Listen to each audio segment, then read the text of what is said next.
Jaksa Penuntut Umum atau JPU menjatuhkan tuntutan pidana terhadap para pihak terdakwa dalam perkara korupsi di PT Asuransi Angkatan Bersenjata Republik Indonesia atau ASABRI.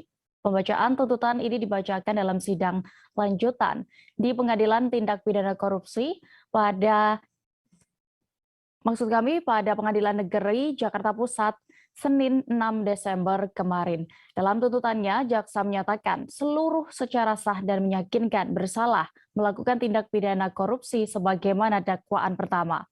Informasi lengkapnya akan disampaikan rekan Rizky Sandi Saputra, jurnalis Tribun News yang kini sudah tersambung bersama kami. Halo rekan Rizky. Ya, halo Dea dan juga Tribuners. Ya, rekan Rizky, berdasarkan pantauan Anda saat jalannya sidang ini, bisa Anda gambarkan bagaimana saat itu jalannya persidangan terhadap para terdakwa kasus korupsi di PT Asabri ini? Baik Dea, jalannya persidangan dengan agenda sidang tuntutan terhadap para terdakwa kasus dugaan korupsi di PT Asuransi Angkatan Bersenjata Republik Indonesia atau ASABRI itu berjalan pada Senin kemarin pukul 2 waktu Indonesia bagian Barat di ruang sidang utama Pengadilan Tindak Pidana Korupsi pada Pengadilan Negeri Jakarta Pusat, di mana keseluruhan terdakwa yakni yang berjumlah 7 orang termasuk ex-dirut dari PT Asabri yakni Sony Wijaya juga turut dihadirkan dalam persidangan ini. Adapun dalam persidangan ini seluruh terdakwa dibacakan tuntutannya oleh jaksa secara bergantian gitu deh. Apa atau berapa juga tuntutan yang dijatuhkan jaksa untuk para terdakwa ini, termasuk Heru Hidayat? Ya, jadi kemarin jaksa penuntut umum pada Kejaksaan Agung telah membacakan tuntutannya kepada 7 terdakwa yang dihadirkan, termasuk Heru Hidayat, di mana untuk ex-dirut dari PT Asabri yakni Sony Wijaya dituntut hukuman pidana 12 tahun penjara dan juga denda 750 juta subsidiar 6 bulan. Untuk terdakwa lainnya itu bervariasi dia dengan ancaman pasal yang juga disebutkan oleh jaksa, yakni diancam pada pasal 2 ayat 1 Undang-Undang Tindak Pidana Tipikor. Sedangkan untuk terdakwa Heru Hidayat yang merupakan komisaris PT Trump, yakni dalam hal ini pihak swasta itu dituntut 2 pasal, yakni pasal 2 ayat 1 tentang Undang-Undang Tindak Pidana Tipikor dan pasal 3 Undang-Undang RI nomor 8 tahun 2010 terkait dengan tindak pidana pencucian uang, di mana Heru Hidayat ini mendapati hukuman fantastis, yakni hukuman mati dari jaksa penuntut umum pada Kejaksaan Agung di dalam perkara kasus korupsi di PT Asabri ini dia. Jadi berarti Heru Hidayat mendapatkan hukuman paling berbeda ya. Apa Ya, yang betul. melandasi JPU menjatuhi hukuman mati kepada Heru Hidayat?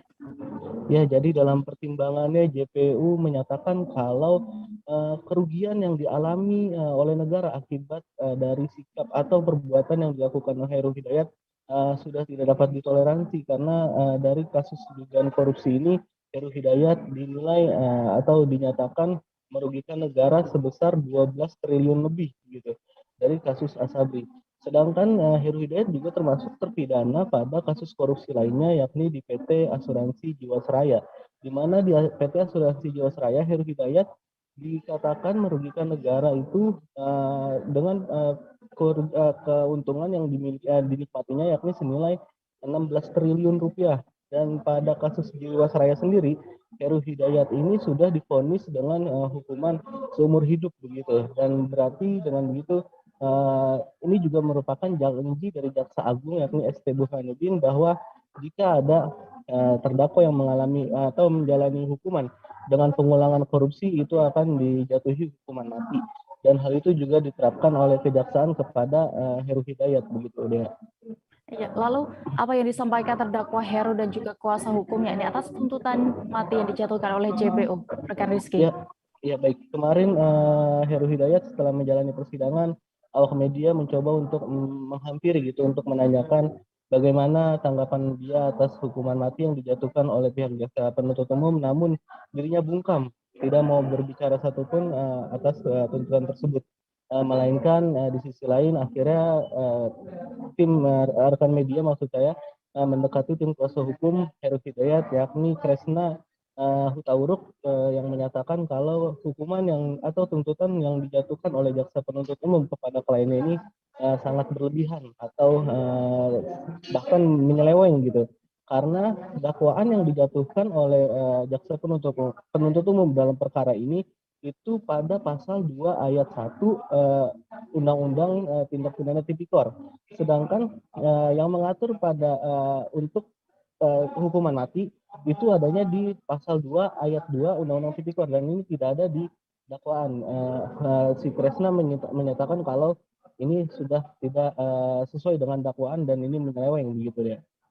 Baik, Tribuners, berikut akan kami tampilkan hasil wawancara rekan Rizky bersama Kresna Hutauruk selaku kuasa hukum Heru Hidayat selengkapnya. Tuntutannya sangat fantastis, ya, menuntut mati. Ya, menurut kami itu tuntutan yang sangat berlebihan dan menyimpang. Kenapa kami katakan menyimpang? Sebagaimana tadi jaksa juga sebutkan, ya kan? Pasal 2 ayat 2 adalah pasal yang dipakai untuk menghukum mati di dalam Undang-Undang Tindak Pidana Korupsi.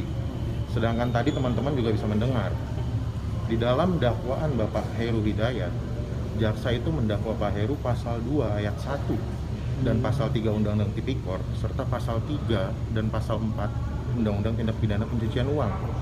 Tadi juga di amar tuntutan teman-teman dengar sendiri, jaksa menyatakan Bapak Heru Hidayat bersalah di pasal 2 ayat 1 Undang-Undang Tindak Pidana Korupsi. Di mana pasal 2 ayat 2-nya? Di dakwaan tidak ada. Tadi juga dinyatakan bersalah di pasal 2 ayat 1, kok tiba-tiba tuntutnya mati. Ini yang kami katakan menyimpang. Kenapa menuntut di luar dakwaan? Itu pendapat kami. Dalam pembelaan tentunya kami akan menyampaikan dari mana 12 triliun itu dikatakan dinikmati Pak Heru. Sepanjang persidangan menurut kami tidak ada bukti-bukti yang menunjukkan adanya aliran 12 triliun kepada Pak Heru ataupun kepada orang-orang yang katanya afiliasi Pak Heru.